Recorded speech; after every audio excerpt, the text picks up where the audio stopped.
အကြမ်းဖက်စစ်ကောင်ဆောင်မင်းအောင်လှိုင်ဟာလူမြင်ကွင်းမထွက်တာ900ရှိနေပြီဖြစ်ပြီးတော့နေပြည်တော်ရောက်ရှိနေသောရုရှားကိုယ်စားလှယ်အဖွဲ့နဲ့တွေ့ဆုံပွဲရှိကြောင်းနေပြည်တော်စစ်ပတ်တရေညင်းမြကသိရှိရပါတယ်။ဇန်နဝါရီလ26ရက်နေ့မွန်းလယ်ပိုင်းနေပြည်တော်မှာမြန်မာနိုင်ငံဆိုင်ရာထိုင်းတန်မကြီးနဲ့တွေ့ဆုံပြီးနောက်ဇန်နဝါရီလ29ရက်နေ့မှာဖေဖော်ဝါရီလ1ရက်နေ့အထိမင်းအောင်လှိုင်မှာအစည်းအဝေးများအခမ်းအနားများမတက်ပဲ9ရက်တာလူမြင်ကွင်းမှာပျောက်ကွယ်နေကြတာထက်ကြောင်းသိရှိရပါတယ်။တော်လန်ရဲ့အင်အားစုတပ်ဖွဲ့တစ်ဖွဲ့ဖြစ်တဲ့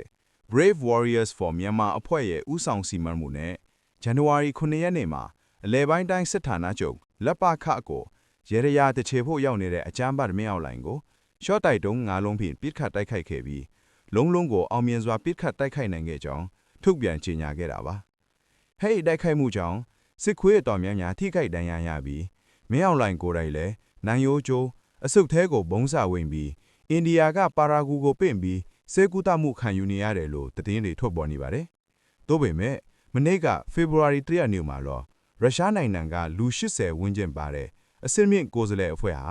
နေပြည်တော်ကိုရုရှားအထူးလေယာဉ်နဲ့ရောက်ရှိလာပြီးမင်းအောင်လှိုင်နဲ့တွေ့ဆုံဖို့ရှိတယ်ဆိုပြီးသိရပါတယ်။ဒီကိစ္စကိုလိလာသုံးသပ်သူတွေကတော့ရုရှားကအဖွဲ့တွေဟာမင်းအောင်လှိုင်ရဲ့ဒဏ်ရာကိုဆေးလာကုတဲ့အထူးကုတွေဖြစ်နိုင်တယ်ဆိုပြီးတော့လိလာသုံးသပ်ထားကြပါတယ်။